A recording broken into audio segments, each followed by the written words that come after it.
नमस्तेऽस्तु भगवन् विश्वेश्वराय महादेवाय त्र्यम्बकाय त्रिपुरान्तकाय त्रिकाग्निकालाय कालाग्निरुद्राय नीलकण्ठाय मृत्युञ्जयाय सर्वेश्वराय सदाशिवाय श्रीमान् महादेवाय नमः।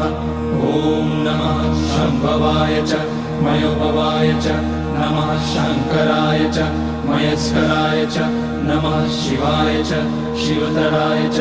ॐ त्र्यम्बकं यजामहे सुगन्धिं पुष्टिवर्धनम् उर्वारुकमिव बन्धनान् मृत्योर्मुक्ष्यमामृतात्। नागेन्द्रहाराय त्रिलोचनाय भस्माङ्गराय